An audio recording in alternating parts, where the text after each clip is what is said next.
One of baseball's all-time greats lived in this house in Hannibal, yet few of us know his name.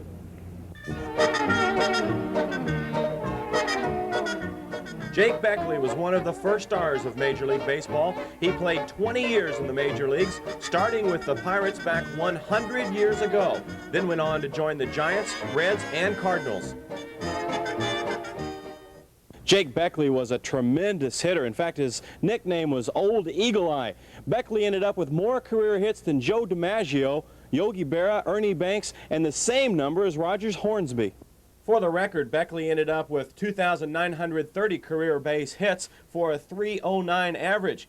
And he also had 3 homers in a game one time. Now, before the days of Babe Ruth, that was some achievement. In fact, after Beckley did it, it was 25 years before the next major leaguer hit 3 homers in a single game. 17 years ago, Jake Beckley was inducted into baseball's Hall of Fame, and you can see his plaque right down near the historic district on Main Street in Hannibal. The plaque's right here, and you can see right here that Jake Beckley, Old Eagle Eye, inducted into Baseball Hall of Fame August 9th, 1971.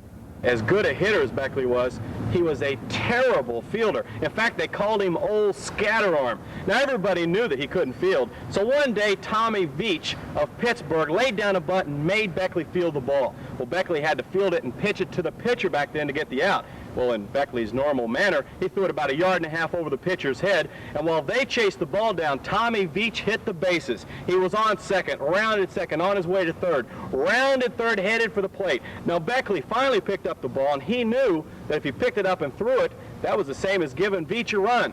So Jake Beckley did the only thing he could possibly do to prevent that run from scoring. Jake Beckley and Tommy Veach got to the plate at the exact same time. Old Scatterarm did what he had to and got the out at the plate. Beckley hit Tommy Veach so hard it broke 2 of Veach's ribs, and Veach was forced to move from third base to the outfield for the rest of his career. No! Beckley once committed 54 errors in his first minor league season. He never was a good fielder, but because he hit so well and played so long, Beckley ended up holding the all-time record for games, putouts, and chances at first base. This Beckley guy was quite a character, too. He had a different technique for bunting. He didn't do this. Jake Beckley, when he batted, did this and hit with this end. I tell you what, Jake Beckley used to be fairly creative here at first base, too. The old trick back in the old days was to put a hat pin in the glove, and when the guy was standing on the base, you jab him in the leg with the hat pin, he hops off, you tag him out. Called the hidden ball trick back then. But Beckley was even a little bit more creative. He had another version of the hidden ball trick. Beckley used to take advantage of the old-time base. He would stuff the ball under the base and then tag the guy out after he stepped off the base. Beckley ended his playing career as player-manager for the Hannibal team in the Central Association.